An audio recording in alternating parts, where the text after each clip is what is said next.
Ladies and gentlemen, it has been a long time dream of mine that I would one day receive an honorary Oscar, and tonight I feel I am one step closer to that dream.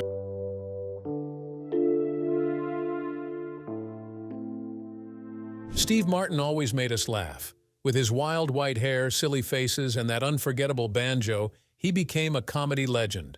From The Jerk to Father of the Bride, he lit up every screen. But behind the jokes and the fame, Steve has faced many quiet battles. Family pain, personal loss, and the kind of loneliness that doesn't show in interviews. Now at 79, his life looks very different from the spotlight days. Join us as we take a closer look at Steve Martin's life today, and what makes it so unexpectedly sad starting from the very early days. A boy from Texas with big dreams. Steve Martin was born on August 14, 1945, in Waco, Texas. His full name is Stephen Glenn Martin. His father, Glenn Vernon Martin, was a real estate salesman and also tried to become an actor. His mother, Mary Lee, stayed at home and raised Steve and his older sister, Melinda. When Steve was still young, the family moved to California. They first lived in Inglewood and later in Garden Grove, a quiet city in Orange County. They were a Baptist family, and Steve grew up going to church. In high school, he was even a cheerleader. One of Steve's earliest memories is seeing his father in a small acting role. Glenn appeared on stage as an extra, serving drinks at a theater in Hollywood. That small role left a big mark on young Steve. Glenn had also acted in a stage production during World War II while in Britain, which shows that performing was in the family bloodline. But Glenn and Steve didn't have a warm, close relationship. Glenn wasn't good at showing love. He gave gifts, like bikes and cars, but he rarely expressed his feelings. Steve once said that when he was a teenager, he mostly felt hatred toward his dad. In his book, Born Standing Up, Steve remembered calling his dad by his first name, Glenn, and not Dad. That says a lot about their distance. He told a story of when Glenn invited him to play catch in the front yard. It was so rare that Steve didn't even know how to react. "We tossed the ball back and forth with cheerless formality," he wrote. Still, Steve remembered his father as someone who was generous to others, always lending money and keeping up with Steve's comic book subscriptions. But Glenn also seemed resentful of Steve's success. After watching Steve's hit movie The Jerk, Glenn simply said, "Well, he's no Charlie Chaplin." Steve always felt like his father struggled with the fact that his own acting dreams didn't come true, while his son became a star. His first job was pure magic. Steve Martin's first job literally came at a magical place. In 1955, when he was just 10 years old, he started working at Disneyland. The theme park had just opened that summer. Steve rode his bike there and was hired to sell guidebooks. He sold each one for 25 cents and kept 10 cents from every sale. At the end of the day, he made $2 and felt like a millionaire. But selling guidebooks was just the beginning.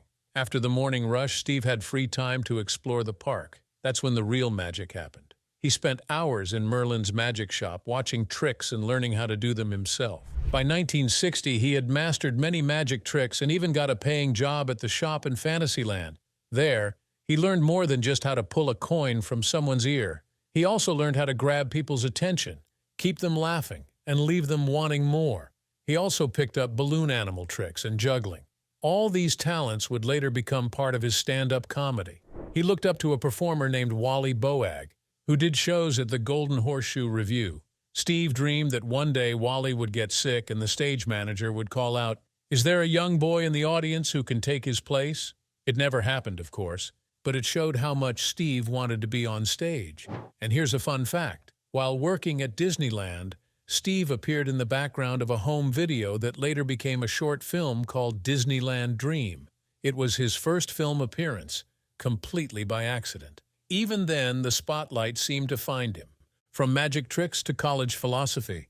After high school, Steve went to Santa Ana College. He took drama and poetry classes. In his free time, he joined his friend Kathy Westmoreland at the Birdcage Theater. They performed in small comedy acts together. Steve also joined a comedy group at Knott's Berry Farm. During this time, he met a young actress named Stormy Shirk. The two started performing together and dating. Stormy encouraged Steve to go to college, so he enrolled at California State University in Long Beach. His major was philosophy. That may sound like an odd choice for a future comedian, but it played a big role in shaping his style. Stormy went to UCLA, which was far from where Steve lived. The long distance made their relationship difficult, and they eventually drifted apart. But Steve's time in college was life-changing.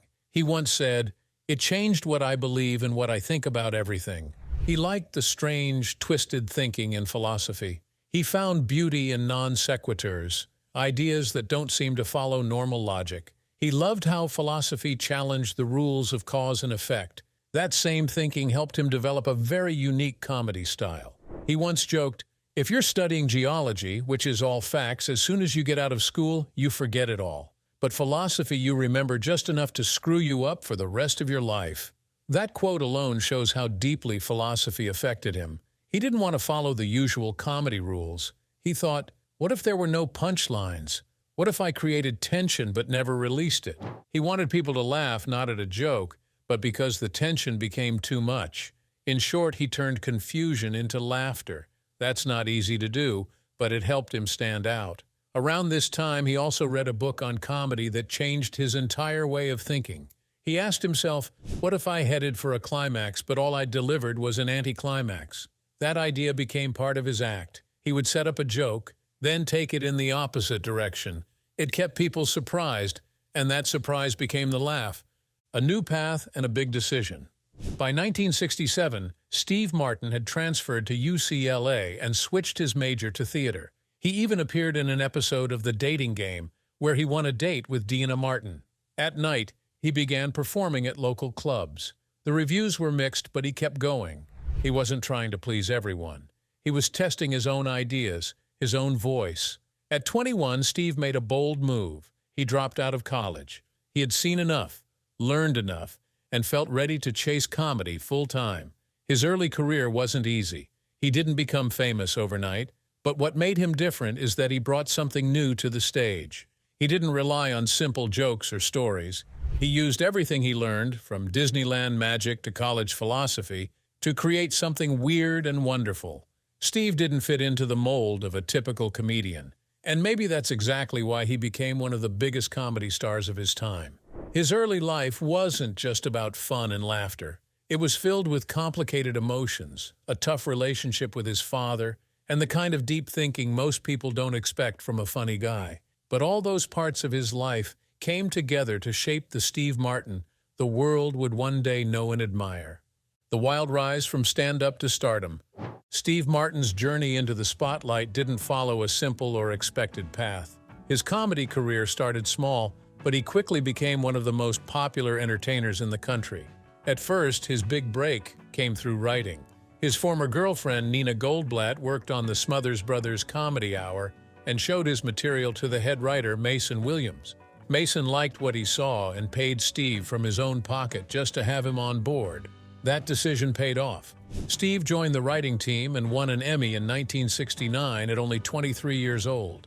He went on to write for the Glenn Campbell Good Time Hour and the Sonny and Cher Comedy Hour. His first national appearance came in 1968. But he later joked about how awkward he looked. He described his hair as a helmet and his clothes as way too fancy. "I had absolutely no authority," he said, and admitted that he felt down for a week after watching himself. During this time, he was living with other performers like Gary Mule Deer, who even helped him write his first joke. Steve opened shows for bands like the Carpenters and Toto. His TV writing work earned him another Emmy nomination in 1976 for Van Dyke and Company. Then came the real spotlight, Saturday Night Live. His guest appearances were so popular that the show's audience grew every time he was on. He hosted SNL 16 times and became close friends with cast members, especially Gilda Radner. When she passed away from cancer, Steve hosted that night's show and shared a moving clip of them together. This fame led to hit comedy albums. His 1977 record, Let's Get Small, featured the track Excuse Me, which became a catchphrase across the country. His next album, A Wild and Crazy Guy, went even further, hitting number 2 on the charts. It introduced his goofy, wild and crazy guy character. The album ended with King Tut, a funny song he sang on SNL during the Egyptian craze of the time. It reached number 17 on the charts and sold over 1 million copies. Both albums won Grammys. But Steve's comedy wasn't just about laughs. It was smart, weird, and often made fun of traditional stand-up itself. Critics praised his mix of silly and sharp. He wasn't just another comedian. He was creating a new kind of comedy.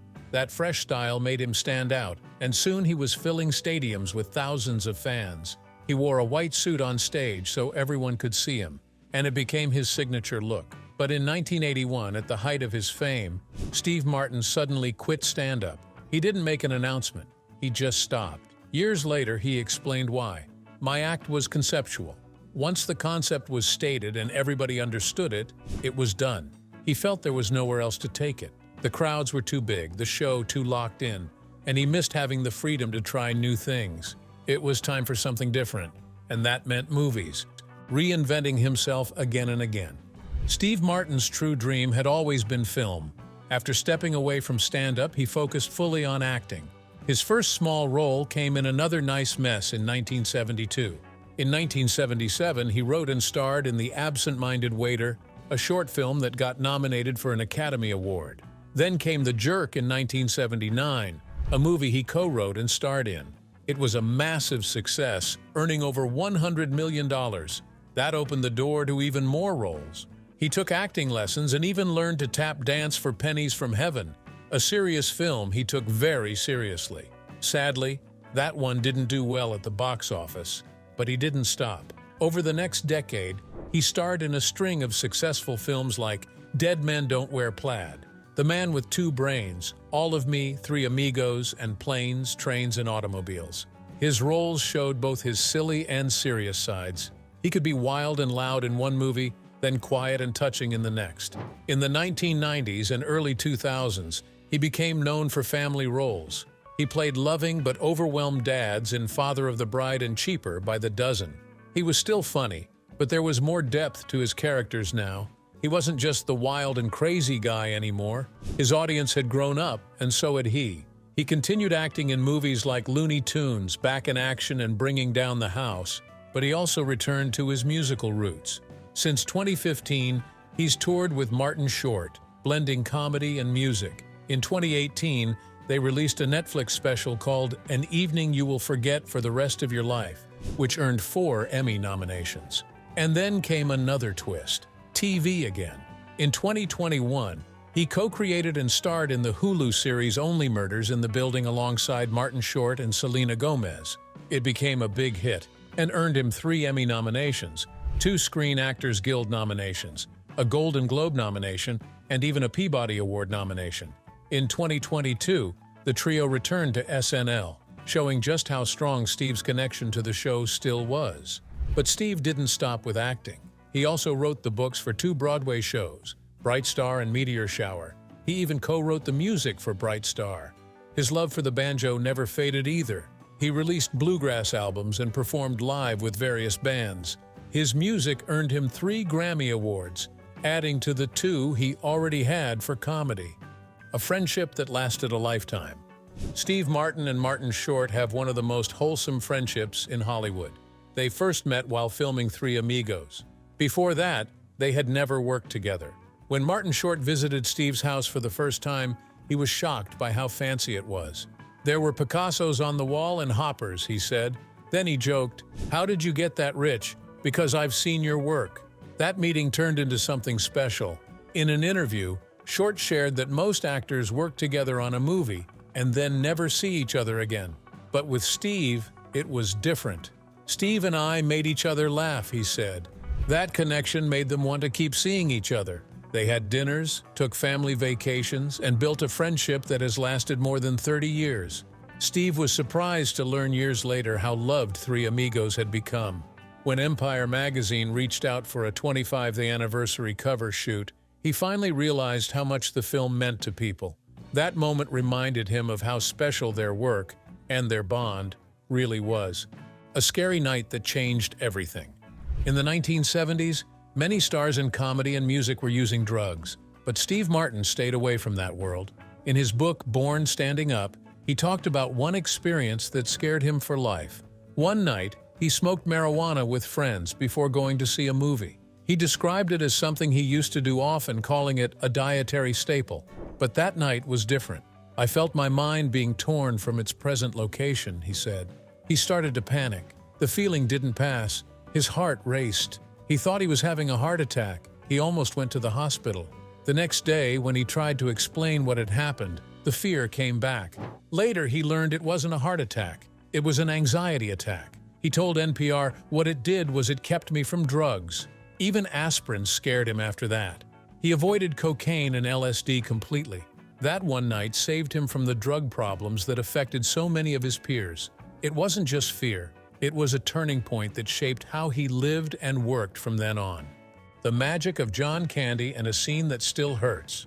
One of the happiest times in Steve Martin's career was working on Planes, Trains, and Automobiles. It's now known as a holiday classic, but what made it even more special was working with John Candy. Steve spoke about it during the film's 35th anniversary. He said, "We laughed a lot, but they made sure to laugh before filming, so they could stay focused during the actual scenes.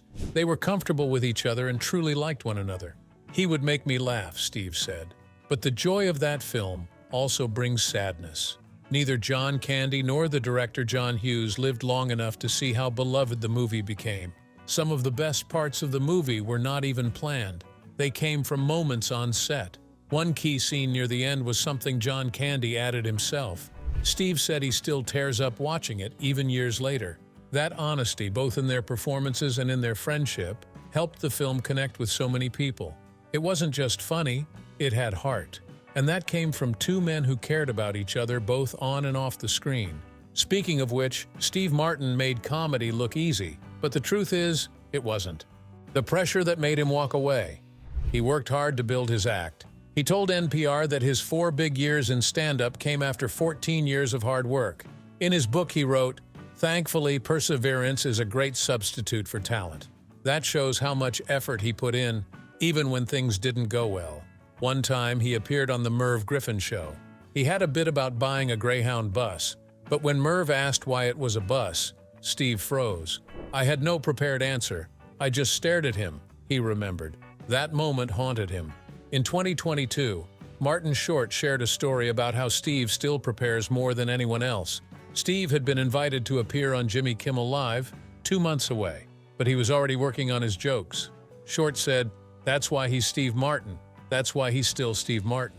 But even with all that success, Steve reached a breaking point. He was performing in 85 cities in just 90 days. The shows were the same every night. He couldn't change his act because huge crowds were expecting the hits. He had to travel with security. He ate room service alone. He felt exhausted and trapped. He said he felt a depression caused by exhaustion, isolation, and creative ennui. Then came the show that changed everything. It was 120 degrees on stage. His heart started beating out of control. At the hospital, a nurse asked him to sign a printout of his heartbeat. That's when it hit him. I was becoming like the Weinermobile, a commercial artifact. He wasn't living a normal life anymore, he was just part of a machine. And so, he walked away from stand-up. No farewell tour, no big announcement. He simply stopped, choosing his peace over fame. The art scandal. Steve Martin is well known for his love of art. He's a serious collector with many famous works in his collection. But in 2011, his name came up in one of the biggest art fraud cases in history. The painting in question was Landschaft mit Pferden, or Landscape with Horses. It was said to be a 1915 piece by the German artist Heinrich Campendonck. Steve bought it from a gallery in Paris in 2004. He paid around 700,000 euros, which is more than $850,000. The painting was so well done that it fooled art experts and passed as real. Just over a year later, he sold the painting at a Christie's auction for 500,000 euros, taking a big loss. But it wasn't until much later that the truth came out. It was a fake. The painting had come from a German art forgery ring led by Wolfgang Beltracchi. This group had tricked many people by mixing real paintings with fake ones and creating believable backstories. Steve told the New York Times, "Each time you become more and more cautious." He added, "The fakes were quite clever. They gave it a long provenance and faked labels." Steve only learned the truth years after he had already sold the painting. It was a reminder that even smart collectors can be fooled. And for Steve, it wasn't even the first time it happened. Fighting fears and facing regret. Steve Martin has always seemed calm and funny on the outside, but for many years, he quietly struggled with deep fear. It all started when he was young. At Disneyland's Golden Horseshoe, he was watching a stand-up comic perform when he suddenly fainted. Doctors later said it was a heart murmur, something called a prolapsed mitral valve. While that's usually not serious, hearing it as a kid scared him badly. In his book Born Standing Up, Steve said that this moment planted a seed of hypochondria that poisonously bloomed years later. He lived in fear for many years, always worried something was wrong with his health. But in 2017, he opened up about how that fear slowly faded as he grew older. In an interview with AARP, he said, "I worried all these years that I was going to die, and I never did." That simple realization helped him let go of the constant worry. He added, "You absolutely do become wiser, if you're watching and listening." His fear didn't stop him from living, but it was always there in the background, shaping how he saw the world. And it wasn't the only thing that left a deep mark. Steve also shared how he spent 15 years trying to fix his broken relationship with his parents. It started after a friend lost both of his own parents suddenly. Steve took that as a wake-up call. He began visiting his parents every weekend. Over time, the distance between them started to close. One day, while out to lunch, his father finally said, "I love you." It was the only time Steve ever heard those words from him. Not long after his father was dying, Steve remembered him saying, "For all the love I received and couldn't return." Steve wrote, "We wept for the lost years." After his father passed, his mother's health declined too. She developed dementia. In her clear moments, she said things Steve never forgot. She once told him she wished she had defended him more when he was a child. Before she passed, she said, "I wish I had been more truthful." Then she apologized for dying, saying, "I hate to be silly." Those final words from his parents stayed with him. They were painful, but they brought some peace too. Steve had tried, and in the end, that mattered. A life full of contradictions. Steve Martin has lived many different lives in one lifetime. He was once a kid working at Disneyland, dreaming of being on stage. Later, he became a stadium-filling comedian. Then he moved into film, music, writing, and more. His career is hard to describe in just one way. That's why his new documentary is called Steve Martin, a documentary in 2 pieces. It tells his story in 2 parts. One part is about his early years in comedy. It includes old photos, journals, and footage of Steve trying to find his voice.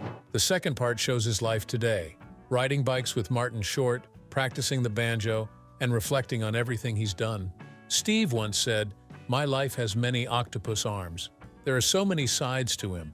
He even called his audiobook So Many Steves. He said that his memoir was a biography, because I am writing about someone I used to know.